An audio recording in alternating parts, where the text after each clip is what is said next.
Welcome, friends, to this new podcast episode. This is Pop Art Soul, normalerweise known as Popkunstseele, because we are a German podcast. But this time, Popkunstseele goes international, and that's why we speak English tonight. Thank you for joining us. Thank you for hitting the button for us. And thank you, Kacy, for joining us on the show. Hello, Kacy Garvey from Kingston, Jamaica. Dankeschön for having me. Oh, very good. You learned some German words when you spent some years in Switzerland, right? Yes, one or two. Yeah. Very good. It's very great to have you here. Kacy, you are a poet, a performer, a literary arts advocate. Kacy, you won the trophy for Best International Spoken Word Artist in 2025 at the U.S. National Spoken Word Awards in Chicago. Thank You are also the founder and managing director of JAIKU, which is a nonprofit organization dedicated to professionalizing poetry and empowering Caribbean poets. You lead the Jamaica chapter of the Poetry Business Network, and you are preparing to host Kingston Poetry Week in March 26. And you published 2 poetry albums. In 2014, it was Undone, and in 2018, it was Water Jar. And I will stop here, but maybe I could go on because there are some other impressive facts about your CV. You won some trophies back in the days, and you are active for quite a lot of years as a poet and a performer. And now you are our guest at Pop Art Soul. Thank you for that. Thank you for the warm welcome. Kacy, what time is it now in Jamaica? It's 2:12 in the afternoon. In the afternoon. Yeah. And it's 8:12 in the evening for us. Yeah. And you have it warm. You just said that it's warm where you live. Yes. It's warm all year round. The only difference is that in December you might get a little bit more breeze, but that's it. They just call it Christmas breeze, and that's it. But for 11 of the 12 months of the year, it's really exactly the same. Yeah, all the Germans or Austrians and Swiss people are getting really jealous right now because here it's like really dark and wet and cold, as you can imagine. For everybody who watches us the first time or listens to us the first time, that was Marco Michalczyk, spoken word artist and poet from Vienna in Austria. Hello, Marco. Hello. Very true. We will talk about you, Kacy, and about poetry and writing. You are writing poetry now since when? When did it start? I think it started in 2009. So that was, or 2008, actually, really that summer. Yeah, 2008. Yeah. Why did it start? What experience was that? Okay, so I'm going to age myself here. So, okay, is that bad thing?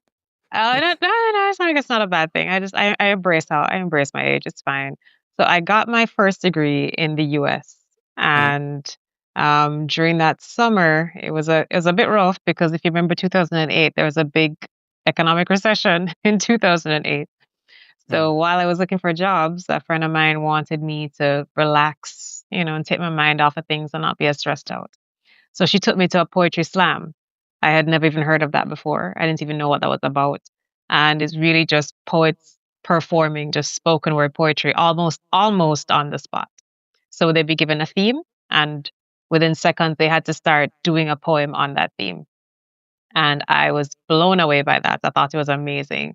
And then when I ended up moving back home to Jamaica, close to the end of, like in the last quarter of that year, I started looking around for different poetry events. There really weren't that many. There was only 1 or 2 that were happening in my community. And that's when I started writing. And so my first poem that I performed, it was for my sister's birthday. So her birthday is coming up in 4 days. And my cousin and I took her out to a poetry show, and I wrote a poem for her. It was entitled "The Walls Shall Sing Her Praises."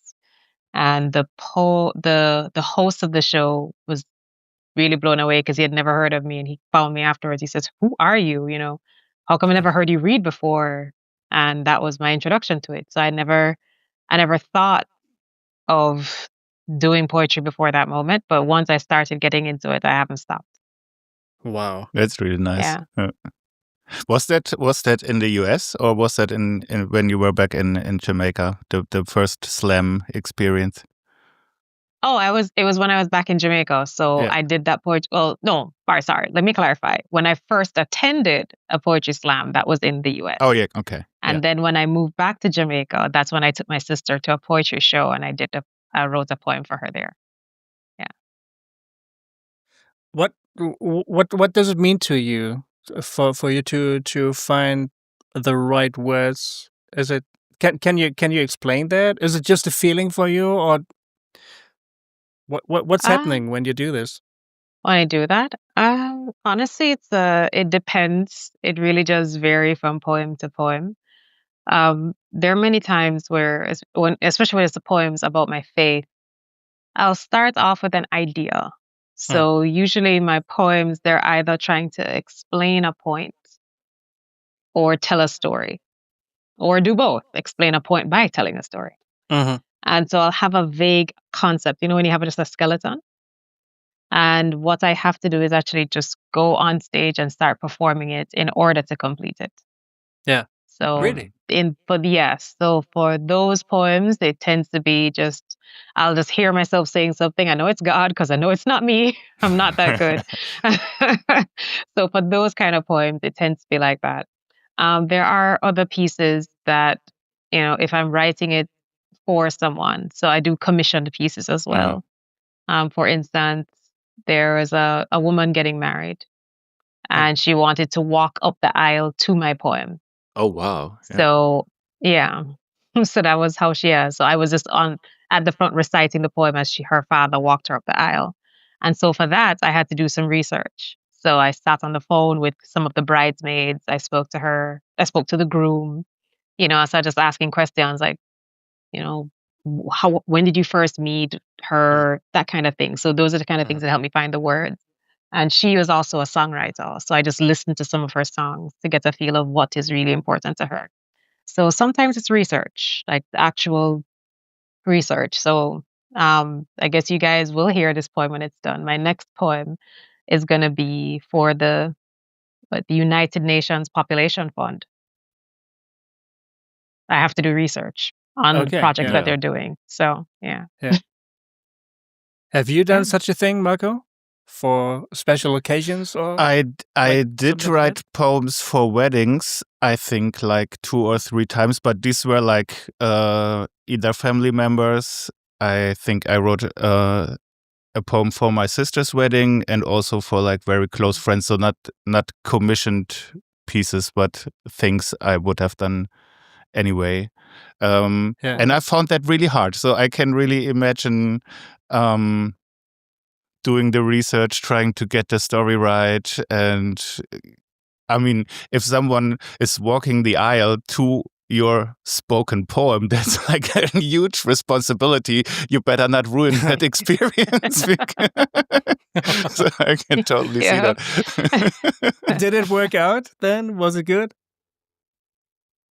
Oh, was she happy? Was she happy? She was very happy. I finished the poem 1 hour before the wedding. Really? Oh my God. That was really intense. Yeah, the words weren't flowing, and I had to stop. And I told her, I said, boy, I know I called her the day before, and I said, I've been trying. I've spoken to 7 people about you. Yeah. But it's just not flowing. And she just said, I know you're going to get the words. You always do. So I'm not even worried about it. And so she just trusted me. And 1 hour before the poem, 1 hour before the wedding, I got the poem ready. So, yeah. I guess that wouldn't work in Germany because people would freak out if not everything is planned ahead like weeks before. Oh my God. They'd want to see a draft and edit the draft. Yeah, exactly. Right. Yeah, no, I mean, and exactly how long? How many minutes would it take to perform this poem? Yeah, exactly. yeah. Can you perform this piece again on some stage somewhere else, or was it just for this occasion and only for this occasion? Oh, for her, it could only be for her because it was completely customized to who she is. Okay. So, but there are other poems that I've written for weddings that you can use at any wedding. So I mean, I call it, there's a poem I think I've done at probably 10 or 12 weddings at this point. Yeah. So I think I put 2 of the wedding poems in my last book. So I guess you could read them. Oh, you did? At other weddings. Nice. But I have to read it again. These are not poems I read like really often when I do readings or poetry performances. I don't know why, but I'm really happy that they have their place in that book. Yeah. Hey guys, but this is a special kind of poetry we are talking here, right? Or is it not? I mean, I'm coming more from the philosophy like poetry is something you do just for your own to express your inner thoughts, whatever. And when you're done, you go out into the world and you present it to the others, and they might get it or they might not. This is where I come from. But Right. the poetry you are talking about is something else. It's it's commissioned. You do it for other people. You do it for a certain occasion, and it's important that the people who listen to it really get it when you perform it. Right? It's something quite else, I guess. What do you say? Right. Yeah. Mhm. Do you do both, Casey? Is it sometimes that you just express your inner feelings or whatever is moving inside you, and sometimes the other thing? Or Funnily enough, I always write my poems for the public. I've never sat down and written a poem just to process my feelings. If Yeah. it's about something personal, then it's either me journaling or probably more often than I should. It's me sitting down and talking to a close friend. But I'd never use poetry for myself. I always write it with the intention of having it performed in front of an audience. Okay. Yeah. Mhm. What about you, Marco? I think I'm kind of like in the middle almost, I would say, because I try to imagine I only write for myself while writing and while editing. I try to not think about the audience that much. So you don't have an audience in mind when I write it, because I always fear that this might maybe change my writing in sense of maybe I will not write this sentence, or I tend to water it down because I have like these voices in my head whispering, can you really say it like that, or is it too harsh or too bold? I don't know. So I try to not listen to that much, but I know for certain that everything I write will eventually end up in a book or on a stage or both. So it's kind of like a trick I try to play for myself on myself while writing. Yeah. Are you holding back, Casey? Let me tell you something about myself. I wrote a novel. It will come out next spring, right? Okay. And it's fictitious. The people I write about aren't there. They don't exist. But I use quite a lot of personal experiences to shape whatever is happening in Mhm. this novel. And sometimes I have the feeling that it might be quite personal in a way. I mean, it's not me, but everybody who reads this book will go, well, maybe he experienced that himself.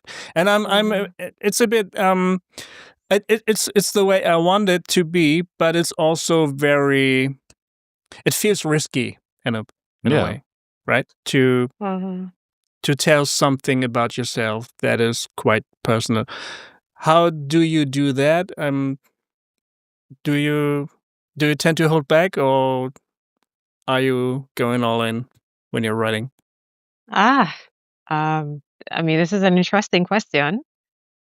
I wouldn't say I don't think I'm deliberately holding myself Mhm. back. I think it's because I've just never have an interest in sharing anything that's personal. I mean, my Mhm. poems tend to be about big macro things, you know, Mhm.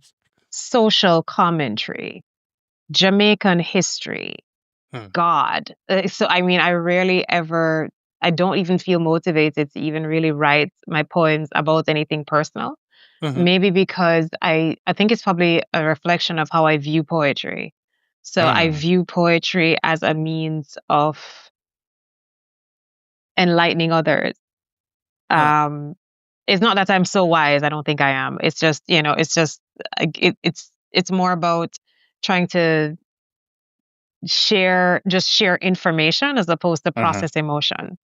Yeah. So because I'm not processing any emotions with it, Yeah. there's nothing personal that I'm trying to process with it.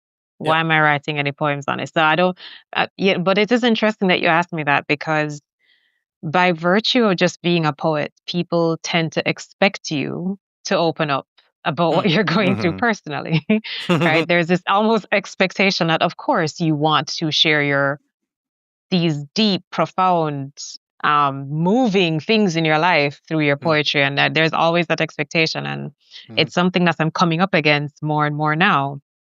Now that I'm in this field full time, and of course, it's taking up so much more of my time. I mean, there's the administrative side of things, which is time consuming, but I'm on stage more, I'm performing more, and so there's this heightened demand for people to see who is Casey. Yeah. They want to, Yeah.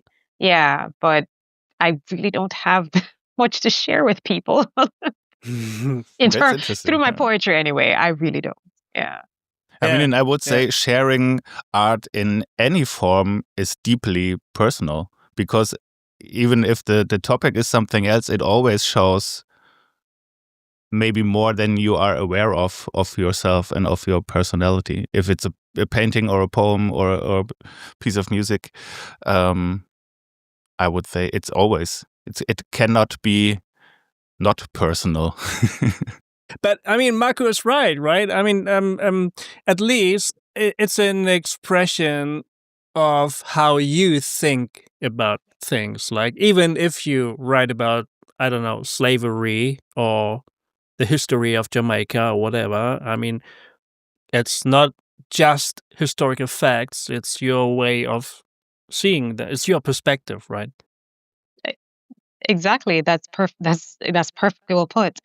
Yeah. And I think that's probably why there's some limitations to how we use certain words. So when Mm. we say personal, we assume it means private. Mm. And it does Yeah, not, that's true. Yeah. personal does not mean private. Personal Mhm. just Yeah, means yeah, how that's great. my individual response to something. Mm. Mhm. So Yeah. there are other Black Jamaican women who Mhm. will have their individual responses to the legacy of slavery in Jamaica. That's personal. But then when it comes to an argument I had with my best friend last night, that's private. True. But that you have an argument with your best friend is something that everybody else will experience one way or another, right? All I mean, right. of course. Yeah, that's what I tell myself when when I'm thinking, maybe this might be too personal what I wrote about. I mean, this is great. It might be personal, but it's not private because, I mean, these are average experiences I'm talking about. Everybody can have them, really. Yeah.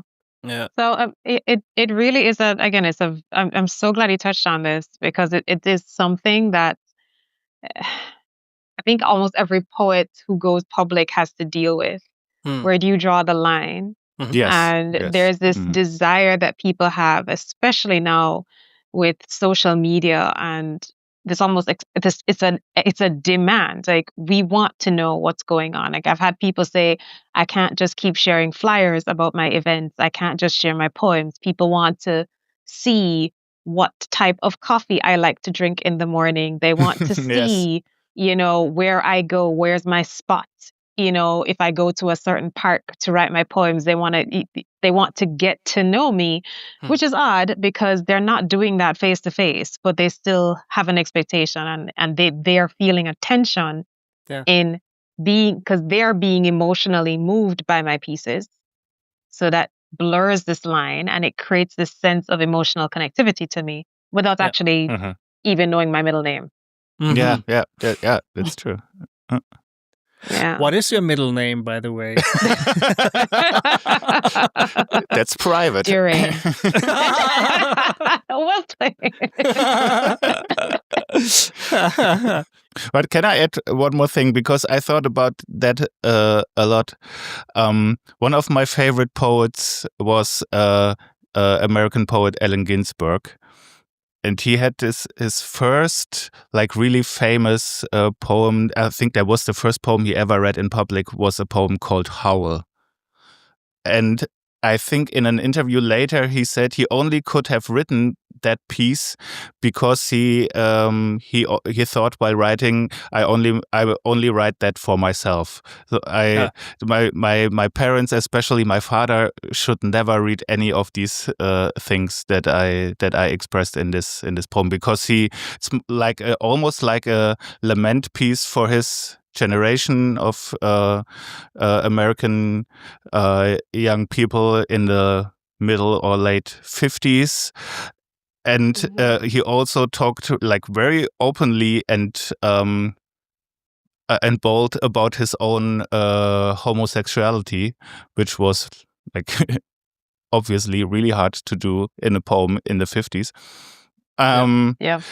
And I always thought about that struggle, about writing for yourself to avoid these filters, social filters, or I don't know, anxieties that you have, or to have that audience or maybe community in mind, and to create purpose on purpose for that community, and that's like the range you can have in mind while writing, I guess, and both sides are valuable, I guess.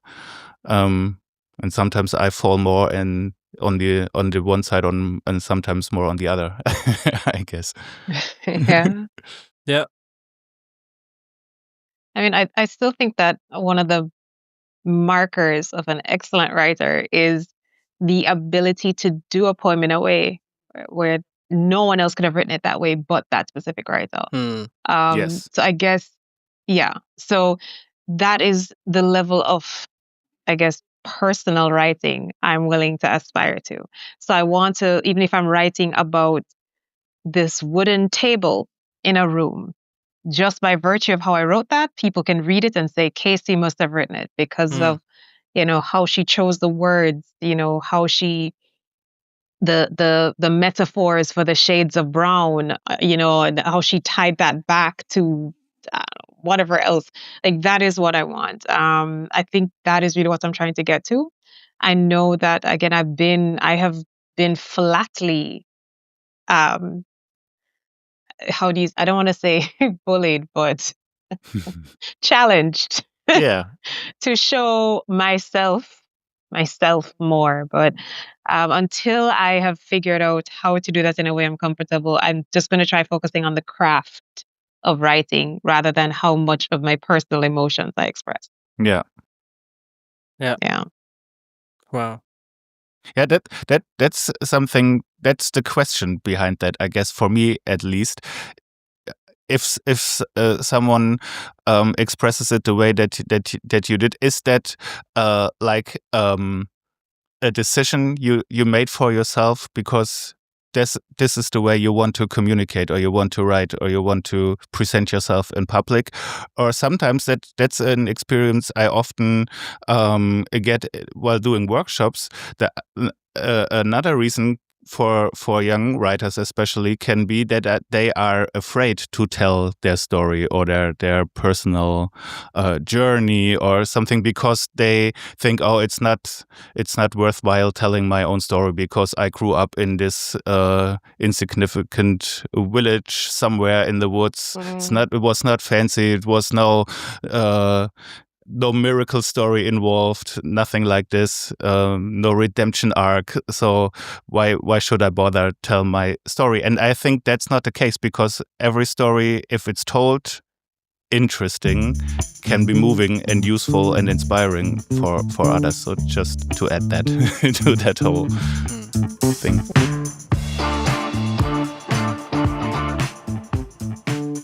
Would that be a good moment for you, Kacy, to perform one of your pieces?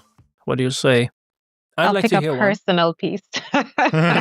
You can decide for yourself. Okay. This one is very short. Okay.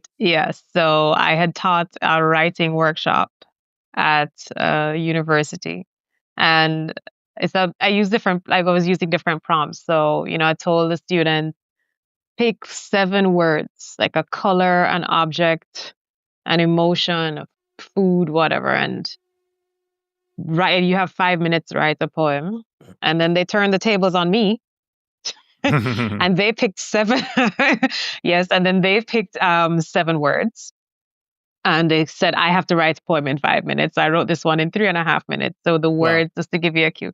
So the words were stampede, kangaroo, pink, pumpkin, hair, and I can't remember what the other one was. I think it was the word frivolous. So this is what I produced. Wow. 3.5 minutes. Yeah, they were being mean. They were deliberately trying to be mean. Wow. All right. Okay, so here we go.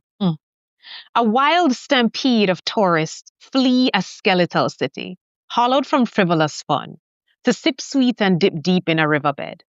Babes bounce in kangaroo prams, clutch tighter than their mother's coils of hair. Their mouths pink from nursing comfort. Still too young for story tales of pumpkin soup and bend down market. Will one day sing names yet unknown, call memories yet unfolded. Falmouth's stones of remembrance in human flesh. Wow. Beautiful. Yeah. Oh, Falmouth is a parish in Jamaica. It's a rural parish, so it tends to have a lot of farmers. Yeah. Oh, wow. And they grow pumpkin there, so. You wrote that in 3.5 minutes. Yeah, those kids are mean. Man. But that's really something. Wow. I don't think I could do that. I don't. I mean, I'm writing poems as well, but I couldn't do that, on the spot. I don't think so. Could you do that, Marco? I don't know. I do a lot of workshops myself, and I always give myself the challenge, or I tell everyone who's doing workshops, if you are giving prompts to students, you maybe should do the same thing at the same time. Yep. So I'm trying. Yeah. Yeah. It was a bit funny because I could tell they were deliberately trying to be difficult. Like they picked some random stuff like kangaroo and stampede. But the funniest thing is that the more extreme the word is, the easier it is to create a poem about it. Because yeah, like a kangaroo, like that, just throw the word kangaroo in any sentence and it's going to catch your attention. But if you have something commonplace like hair or food or white or just a regular word, then you have to extract that creativity to enhance the beauty of that word. So it actually backfired on them. They didn't, and I've never explained that to them because I didn't want them to try to do that with me again. But but I don't think they realized that's what happened. But I mean, even more impressive when you get challenged like this. with the intention to be mean, and then you after 3.5 minutes you deliver this piece that well. They were like, okay, wow, that's why we choose to learn from you. Yeah, I could tell. Like they weren't really paying that much attention before, but then after I did that poem, they said, "Oh, okay, all right, yeah, we have to listen to her. She's worth listening to now." And I did it without AI because apparently you have to distinguish now. Do you have like a definition for what you are doing? Because in the German speaking world, I would say there's like this distinction between the spoken word and almost like classical poetry on the page, and I always found that like not really helpful to have this distinction. Even the poetry slam in the German speaking world, I would say, is something that is not really well received or connected with the rest of the more like traditional poetry readings or world or even publishers. Is there a distinction like that in Jamaica or in the fields where you are working? Definitely, they very much distinguish it. And you can almost see a hierarchy. You know, the persons who write poems to be published in a book are definitely seen as more talented and sophisticated and academic than the performance poets. I think that there is a sweet spot, though, that again, I'm aiming towards, where your poems can work well on both a page and a stage. Yes. So if you can write it in a way where somebody can enjoy reading it and the words and the flow and the cadence lends itself to being behind a mic and performing it. If you can find poems that do well in both, that I think is, alchemy. Yeah, Highest exactly. form of it. Yeah. Yeah, I find it almost funny to witness that there are some poets now that don't have a history in performing or doing slam or spoken word or something, but now trying to do stuff that sounds like something that we did like for the last 20 years.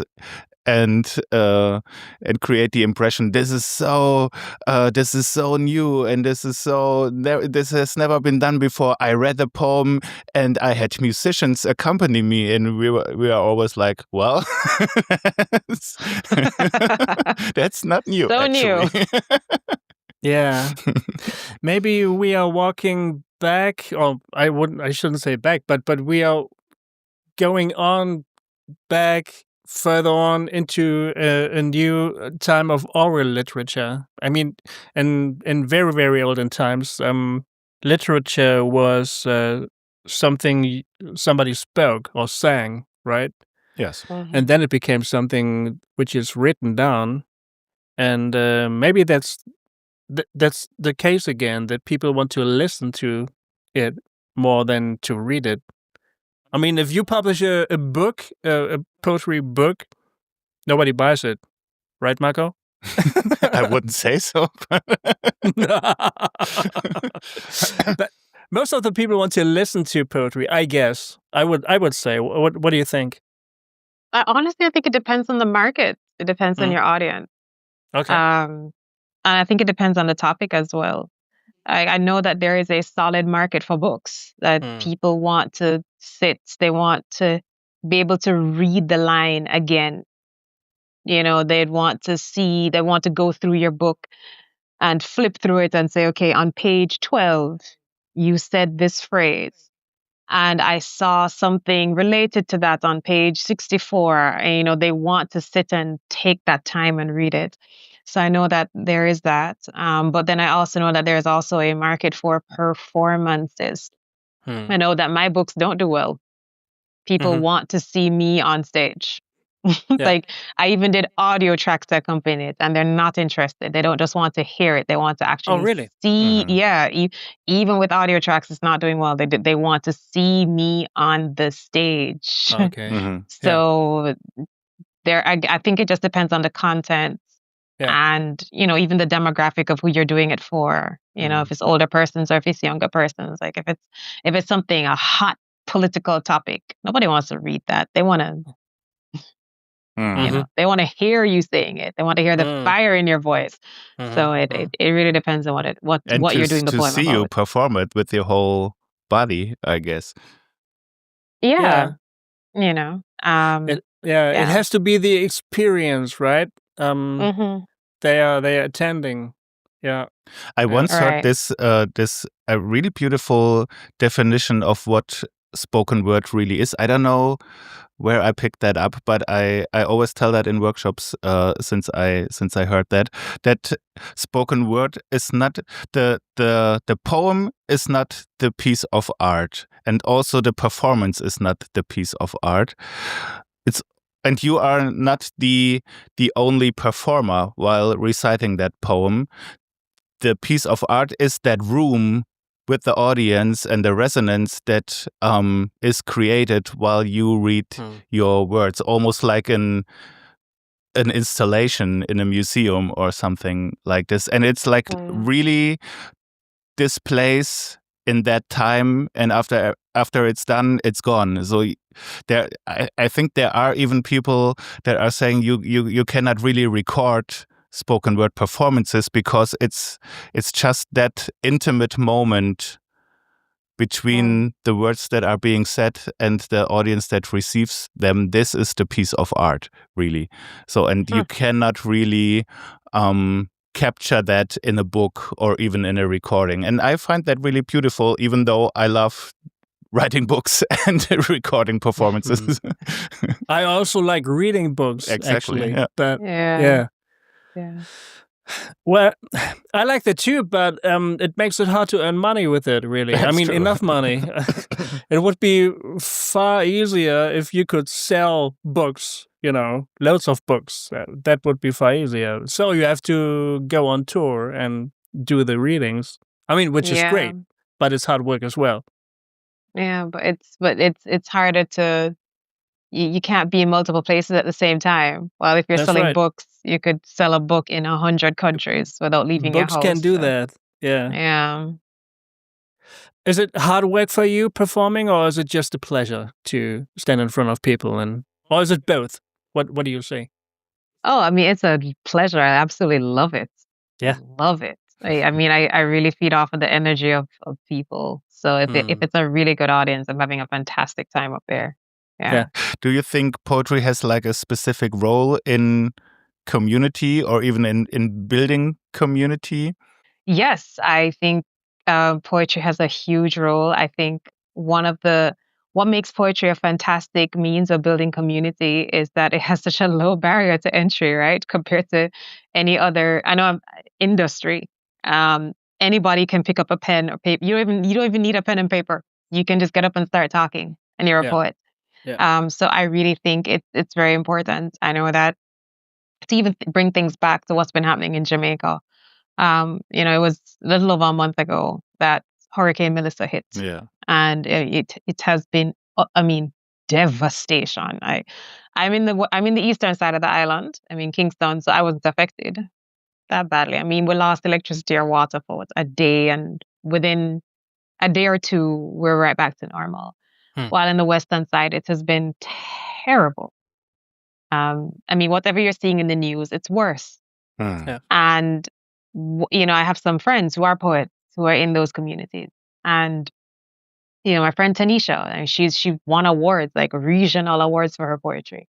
And the day after the hurricane, like all of her neighbors, their houses are literally just piles of rubble.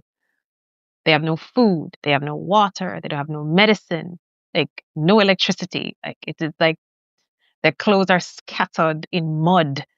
And she's just walking around just to check in to see who is still alive, who's still around. And people in our community said, write a poem. In the midst of that, you think that people would normally say that's the last thing. Nobody needs that right now. All of our community members are saying, you need to write a poem about this. Because there is something about words and someone who has the gift of putting experiences into words, putting the turmoil and the emotions that everyone else feels and writing it in this succinct way that can bring that unity in the midst of utter devastation. you'd be amazed. I am still amazed at that, Yeah, I mean, just thinking about it and the fact that that's what people are crying out to her for. Poetry. It's amazing to me. It's beautiful. Yeah. I wrote my first novel in order to survive, really, because the times were so hard, more in a psychological way, with illness and depression, everything like that. And writing was a way of feeling somehow in control of my life, And I had a great experience last weekend. I held a talk in front of teachers, and there was a lady, a teacher, who introduced me very kindly, and she just told the audience what I did the last years, and then she mentioned some of the more hard things of my life when things weren't so good and so on. And then she kept saying, well, and then he did this, and then he did that, and I'm just wondering. She said other people would have maybe stopped altogether, but you kept just going and it kept on producing and creating. And she was wondering why I did that. And I thought, I didn't say that aloud, but I thought, well, that was my way of surviving all this shit, That was how I came over it in a way. So sitting in the midst of rubble or mud or whatever, writing, I can imagine that totally, because this could be the thing that helps you going in a way, right? Yes, I mean, it's a way to grieve. It's a way to, draw awareness to her community as well. I mean, I wrote a poem for her community. And so I was in the British Virgin Islands for their literary festival 2 weeks ago. Yeah. And I wrote a poem about her community and I performed it there. And right there on the spot, they were so moved by the poem, they just walked up to me and gave me quite a bit of money to donate to that community. Wow. Yeah. So it's the awareness, it's the dignity. It's also people just knowing that they have permission to feel certain things. Yes. And as strange as that sounds. Yeah. So if you feel, especially as men, I know that's, I don't know what the cultural context is in Germany, but I know in Jamaica, most men are very apprehensive or unwilling to cry, to express that weakness and just say, you know what, I am really sad and I regret this and I'm scared. But if they hear a poem about it, they can at least feel more connected to the emotion that they are feeling, and they find a constructive way to express it. Yeah. That's actually the topic of Gofi's new novel, I would say, in a way. It is, in a way, yeah. It's about men, yeah. And it's about toxic masculinity as well, but also about hurting men. Men who are hurt and men who are hurting others in a way. So this is all about this. Yeah, I found I found out later. I was into that novel and writing this stuff down, and then I found out what I was writing about. Actually, I didn't know that before, and that maybe I was working out something on my own. Who knows?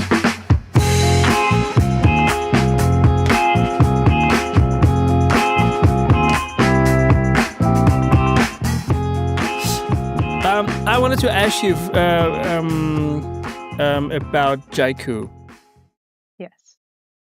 That's your baby, right? In a way. Yes, it is my baby. It's taken a while for it to come out. It's been a journey. It's been a lot longer than 9 months. Can you tell that again? I just rattled this down in the beginning. What is this? What are you doing with JAIKU? What's your goal with that? So I'd say if I could sum up JAIKU in one word, it would be freedom.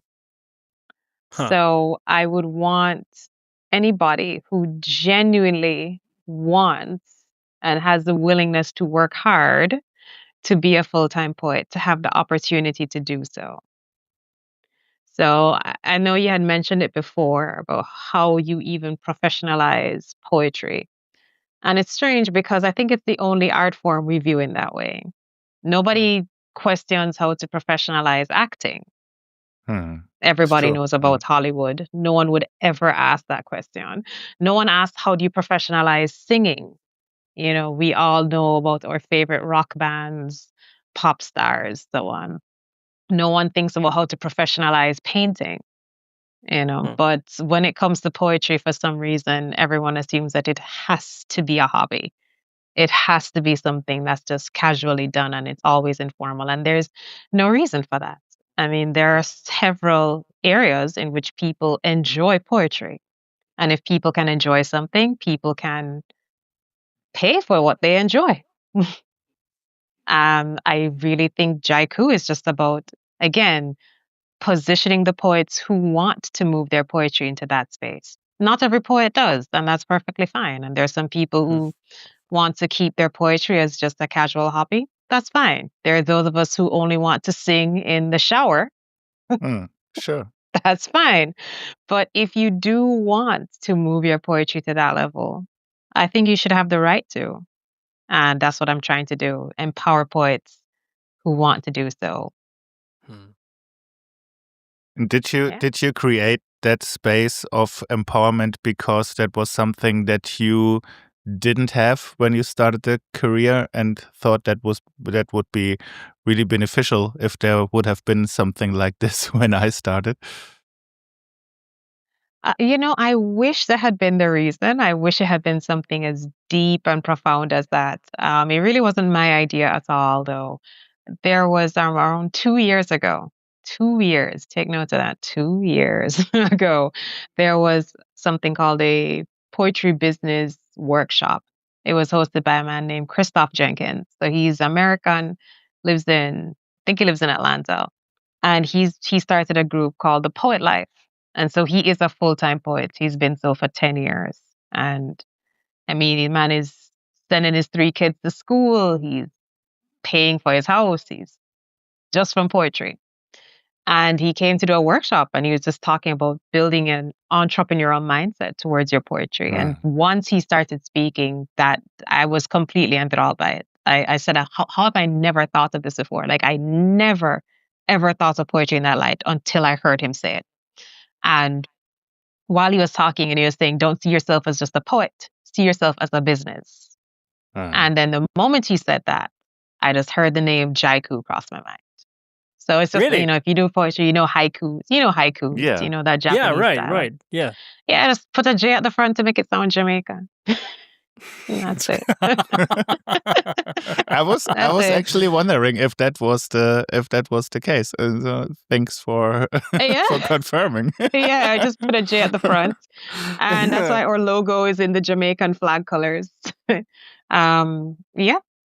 So that was it. But the one thing I didn't know, I wanted it to be a group of poets. I didn't want it to just be me, Kacy, operating like a business. I wanted it to be a team. I really think I love teams.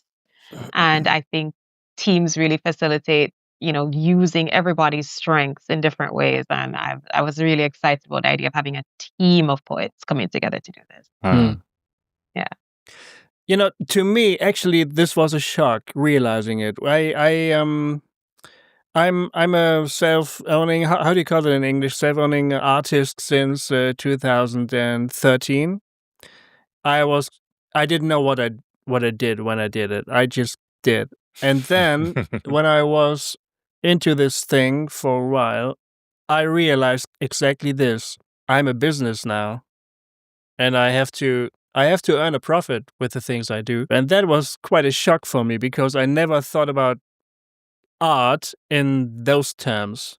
And I came to grasp it somehow. But what are you doing to help poets to realize, okay, this should be, or this could be, something you do business-wise? Well, one, I get them to see what they're already doing. So a lot of times people don't understand why they should be charging money because they don't realize the input costs that they are already paying. So I try to get them to see that, like, you are spending time.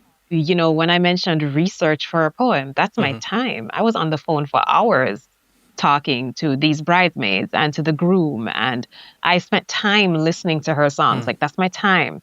That's my energy. Right. If I'm going somewhere, that's my transportation cost. I have to pay for that taxi or pay for the gas in my car. If you want me on stage, especially at a wedding, I can't show up in, the clothes that I clean my kitchen in. I have to look a certain way. I have to have my hair done. They're input costs. Like, they're always going to be input costs. So that's one of the first things I outline to poets. I'm like, sit down and look at what you are already doing. Right? Before you just see it as a random hobby. And then I also try to also get other experts in the literary community to talk about how they have done it. Because I'm still very new to this. I'm learning as I go. I try to find mentors anywhere I can. But yeah, I just say try to find a mentor. And so some of my mentors aren't necessarily poets, but they are other successful creative entrepreneurs. So one is a professional guitarist, and he has been a professional guitarist for 40 years. He has toured Japan and Germany and New Zealand, and he's played with some of Jamaica's biggest stars. And so even though he's not a poet, there's just some general principles that can apply as long as you're in the creative sector. So there are just some of the things that I try to do. And I do those through, panel discussions. So I have a series called Ink and Insights that we put on, help people be aware of how to protect their intellectual property. You can't earn money from your work until it's actually your work. How do you make sure you own your work and it doesn't just become taken over by somebody else because you didn't, take the requisite steps to protect your IP, those kind of things. Yeah.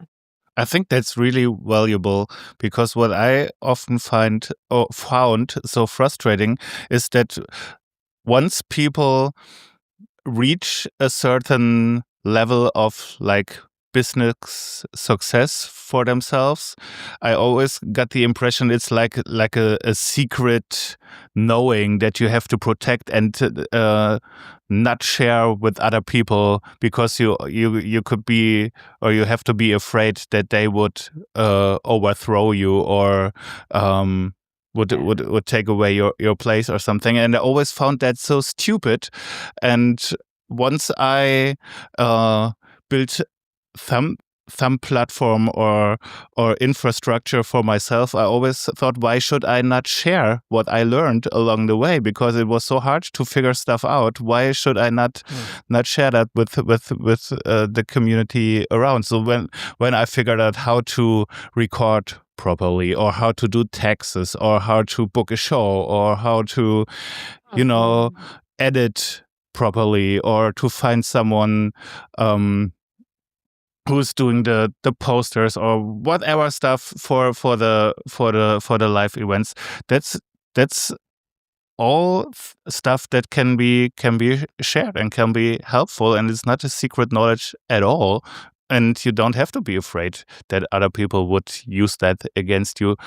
It's the other way around. The people I shared that with are, I would say, some of my closest community and friends over the last years. So I think that's really valuable what you are doing there, because that empowers people and that creates community, and that's what it's all about, I would say.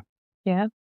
Yep, I agree. In English, we call that gatekeeping. I don't know what the term is in German. So JAIKU is also networking, because you work also with poets from all over the Caribbean, right? I wouldn't say we're all over the Caribbean yet. Right now, we're starting off with what we can handle. So, I mean, we're a group of poets in Jamaica, but just from my own work, I mean, we've been meeting other poets across the Caribbean.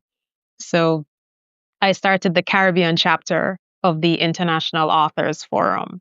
So that group is more or less what they do is they try to educate authors on copyright so that the authors know how to make money from their work.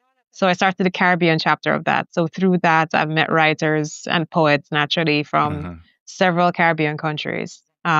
British Virgin Islands, Barbados, Curacao, Trinidad, Bahamas, St. Lucia, Grenada, like quite a few countries.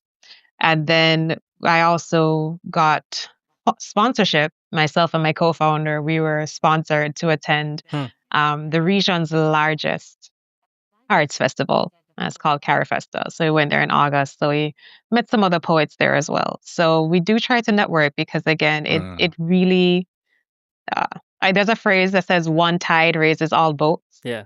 So if poets across the region are improving their business acumen, everybody is gonna do better because you don't have that bottom line that everybody's gonna try to be rushing to. So that's really why we try to network as well. Well, maybe we can branch out to Germany soon. Yeah. I hope so, yeah. Well, We could need some help. I mean, by the way. I was wondering, could we maybe hear another poem before the last question?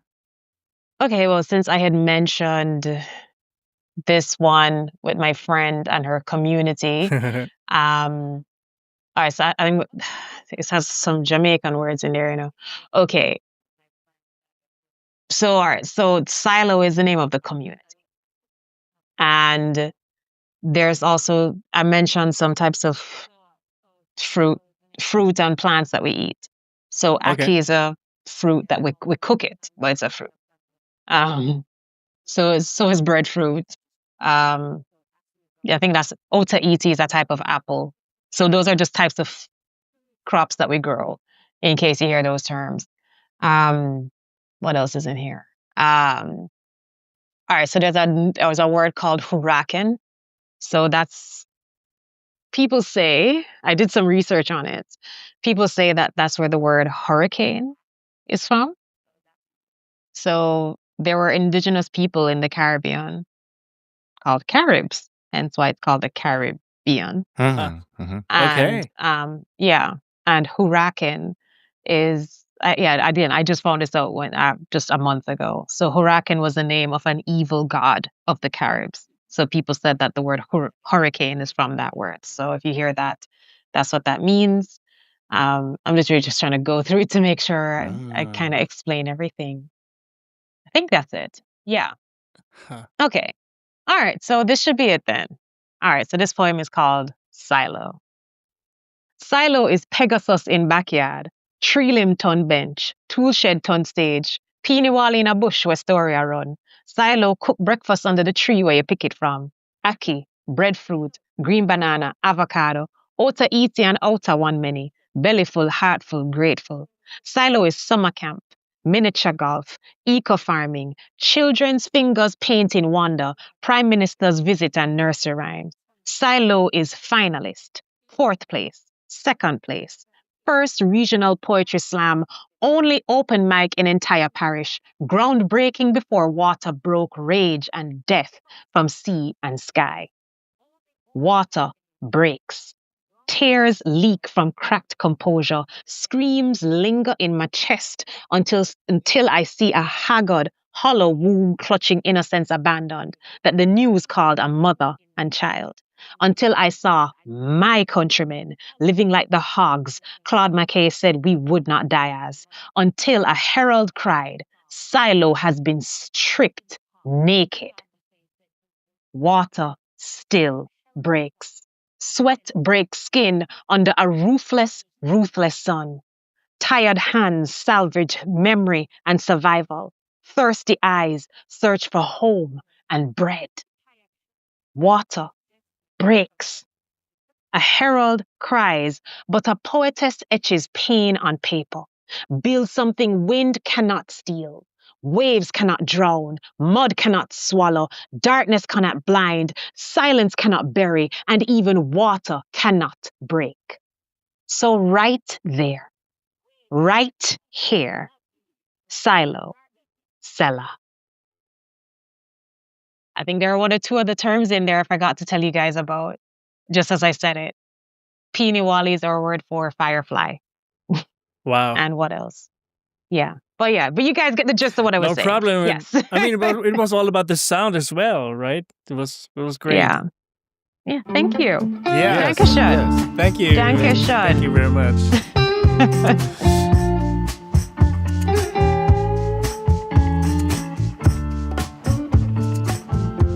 The Kingston Poetry Week in March 26.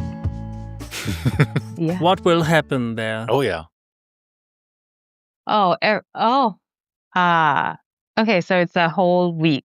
So it's the Sunday to the Saturday. It culminates in World Poetry Day, which is celebrated annually on March 21st. Mhm. And we're going to have a series of events that are all poetry related. So it includes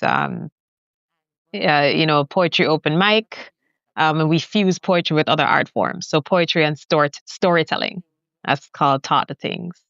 We have poetry and visual art. So you'd have an artist with their paintings or ceramics or whatever else on display, and then their poems that are performed in response to the art.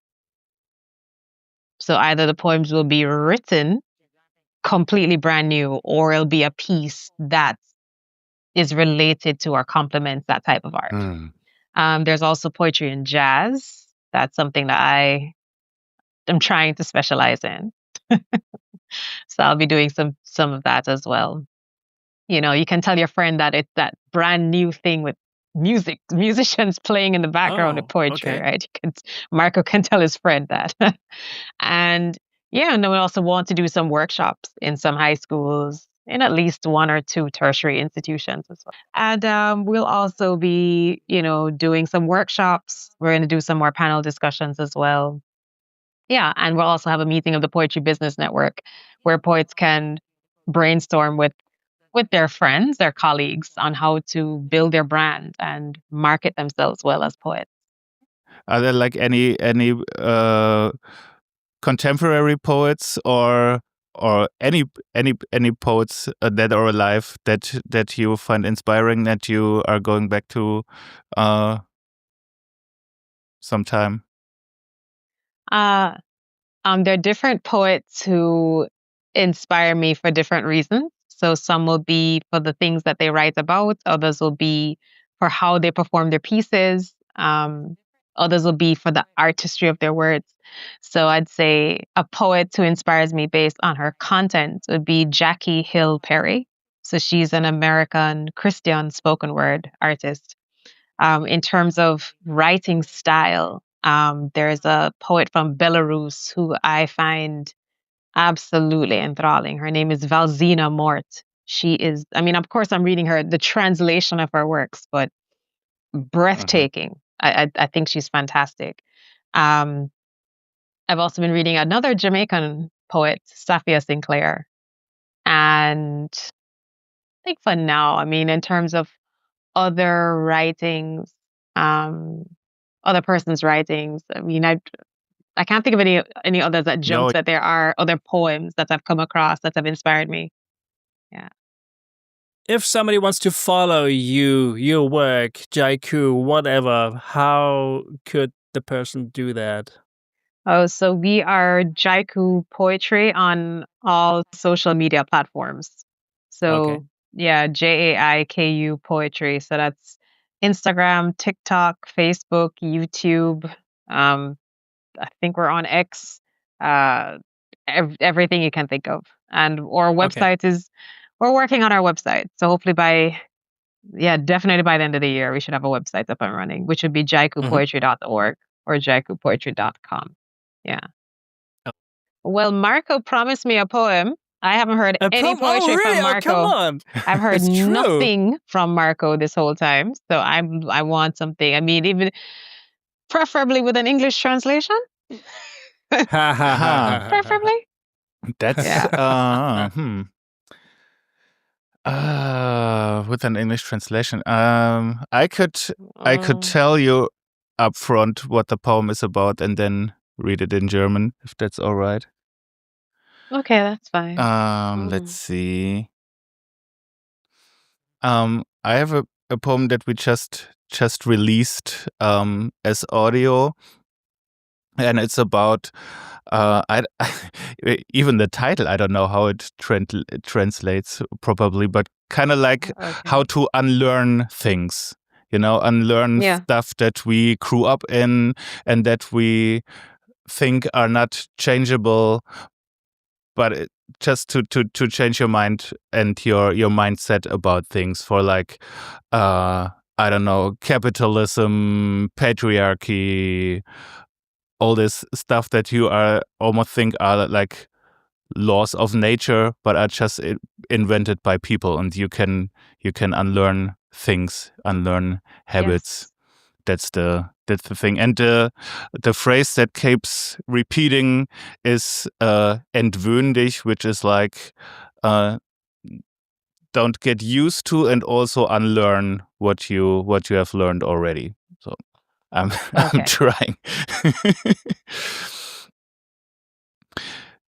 Entwöhn dich von Empire-Erzählungen und von Geburtsrecht und Recht haben müssen. Entwöhn dich von Wohlstand und dass dir etwas zusteht, weil dein Geburtsbett innerhalb eines ausgedachten Linienverlaufs stand. Entwöhn dich vom Gefühl der Überlegenheit, das dir dein Elfenbein Christus eingeflößt hat. Entwöhn dich von Bühnen und Kanzeln und Menschen mit Mikrofonen als Instanzen für Autorität. Auf Videoleinwänden und im richtigen Licht der Kameraeinstellungen sehen selbst kleine Männer bedeutend aus. Entwöhn dich von Macht. Entwöhn dich von Ohnmacht, entwöhn dich von Gleichgültigkeit, entwöhn dich von Markt, Händen und all seinen übrigen Körperteilen, entwöhn dich vom Geldgott und von deinen Dutzenden Kamelen, die all deinem Nachmessen und Umdeuten zum Trotz selbst mit Gewalt nicht durch das Nadelöhr hindurch zu quetschen sind. Entwöhn dich von Kapital und seinen Kindern Korruption und Kursschwankung und Koltanmine und Konjunkturprognose und Kampfdrohne und Grenzschließung. Entwöhn dich von der gottlosen geraden Linie und Narrativen, die auf eben dieser geschrieben werden und Fiktion als Naturgesetz vorgaukeln. Entwöhn dich von Zahlen als Währung für Wirksamkeit oder Wahrhaftigkeit. Entwöhn dich von Empire-Enthemmung und dem Erhalt einer Ordnung, in der Ausbeutung bedauerlich, aber alternativlos ist. Entwöhn dich vom Klang und der Bedeutung des Wortes alternativlos. Entwöhn dich von allem, das mit alternativ beginnt. Entwöhn dich von Wucher, entwöhn dich von Workation, entwöhn dich von allem, in dem das Wort Nation vorkommt, entwöhn dich von Geschichten, die von sogenannten Siegern geschrieben werden. Entwöhn dich von Veränderung, die vorgibt, nur in vorhandenen Formen vorkommen zu können. Entwöhn dich von Gott, wenn er nur ein Er ist und dich unempathischer und unempfindlicher Unrecht und Ungerechtigkeit gegenüber macht, als du es ohne ihn wärst. Entwöhn dich vom Vertuschen. Entwöhn dich von Vergebung als Forderung. Entwöhn dich von der uns eingeredeten Scham, als wir Geister waren, bevor wir Körper bekamen.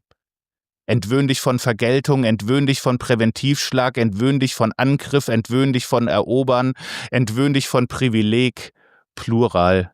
Entwöhn dich von Gewissheit, entwöhn dich von Ausrufezeichen, entwöhn dich von Ehre, entwöhn dich von Heldenreisen, entwöhn dich von Vermögen, entwöhn dich von Unvermögen, entwöhn dich von Nicht-Genug-Sein, entwöhn dich von Zu-Viel-Sein, entwöhn dich von Einzelkämpfer, entwöhn dich von Mehrheit als Maßstab, entwöhn dich von patriarchalen Penisparolen, entwöhn dich vom Bare-Minimum und der Ausschau nach Applaus dafür, entwöhn dich von martialischen Masken für Männlichkeit. Entwöhn dich von Stärke, setz dir stattdessen Sanftmut zum Standard und bring dir vielleicht mit der Zeit ein bisschen Barmherzigkeit bei. Entwöhn dich vom Gewöhnen. Entwöhn dich vom Gewöhnen ans Gewöhnen. Entwöhn dich vom Gewöhnen daran, dass alles einfach bleibt, wie es ist. Entwöhn dich, aber halte Hoffnung höher und Empathie als Empörung emporkochen kann.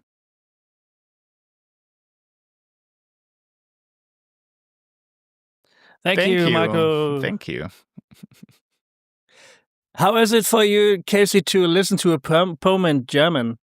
I mean, there's some words that I think I heard the word corruption in there. I think I heard Yes. capital. So I could Yes. try to, decipher which one of the issues he was addressing.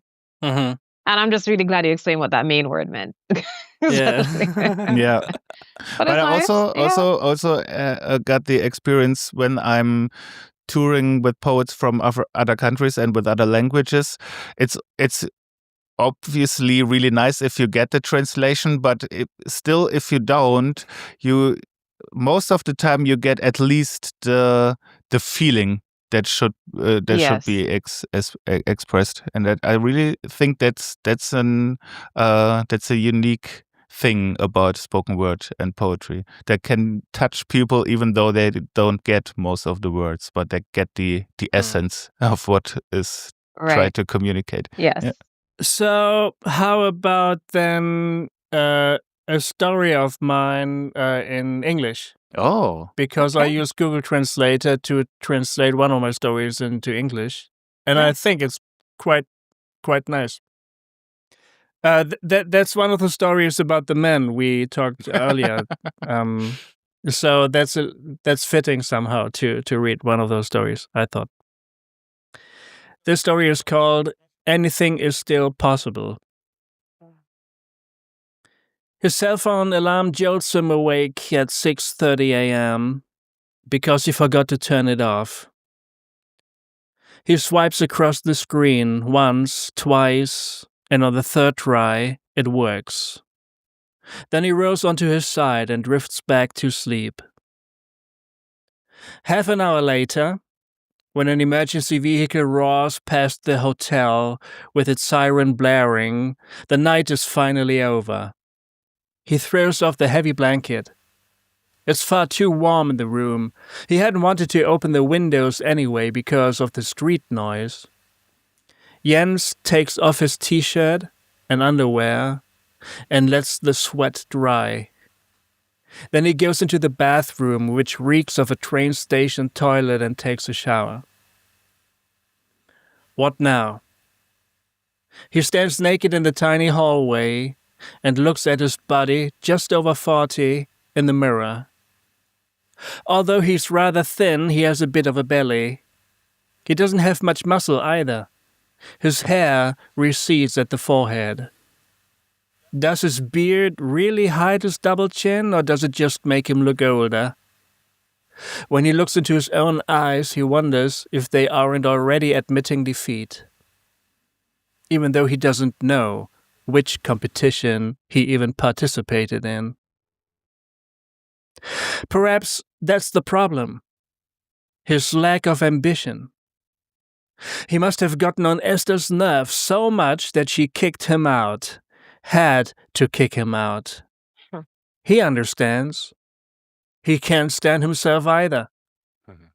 The situation escalated when he forgot to pick Dorit up from riding. Not a big deal, really. She just took the bus. She's old enough for that.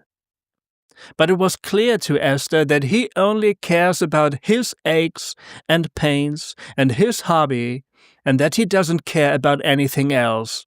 By everything else, she means herself and the children. Hobby? He's a photographer. That's his job. But, of course, he earns almost nothing from it. And Esther, as a self-employed doctor, is the one who brings home the bacon.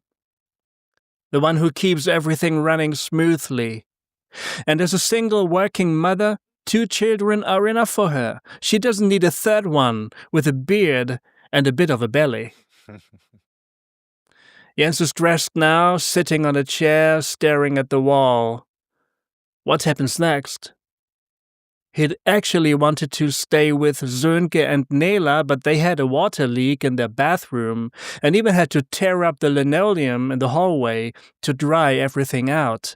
When he saw their desperate looks, he left right away. Should he have helped? It doesn't matter. It's too late now anyway. He needs an apartment. He needs a job. He needs a new life. Where's he going to find it? Maybe Franco can help. Franco lives in the high-rise Blanca Hans very close to Jens's place, so he's practically a neighbor, kind of a buddy, and works as a bouncer. He does nothing but work, martial arts, and binge-watch TV series. Maybe he has a job for Jens. And a place to sleep. Jens gets up and looks at himself in the mirror again. Bouncer work? Why not? He'd just have to work out a bit, not drink so much, be more ambitious, be a man. Early 40s. Anything's still possible. He looks himself in the eye and quickly looks away again. The cell phone is lying on the table. He picks it up and calls Franco.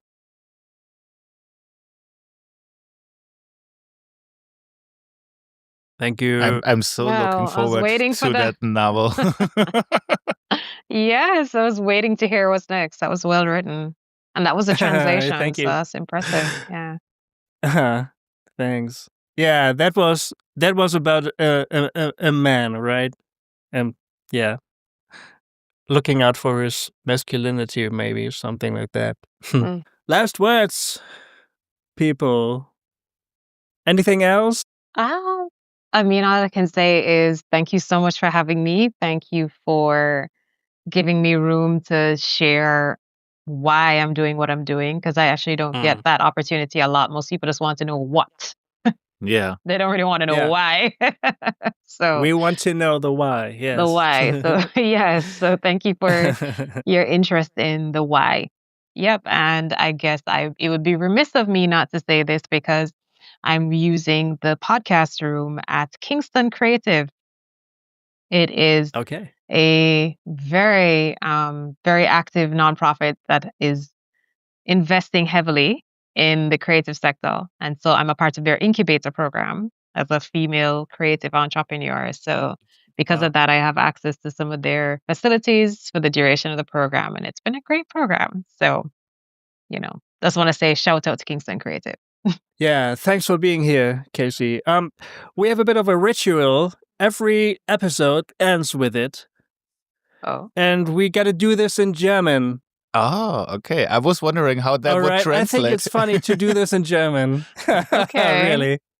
Okay, it's very easy, very easy. We stole this from Game of Thrones. There's a line where somebody says, what's it in English, Marco? What do we say to death when he comes or when he arrives or something like that? What do we say to death when he comes? Okay. Yeah. Yeah, and then the answer is, not today. I like that. Right. In German, it is, was sagen wir dem Tod? That's the question, right? And the answer, and that's what you have to say. The answer in German. Only the answer. Nicht heute. Nicht heute. Exactly. Right. Yeah. Nicht heute. Nicht heute. Okay. You just have to remember just that, Okay. And we will just say that all at once. Gofi is posing the question. And okay, try it again, Kacy. Nicht heute. Nicht heute. Right. Okay. That's awesome. Okay, we try. Okay. Marco, you're asking the question. Okay. I'm language confused right now. Okay. Thank you everybody for listening, and we end this episode like we do all the time with this question: Was sagen wir dem Tod? Nicht heute. Yeah. Dankeschön. Ciao, macht es gut. Tschüss.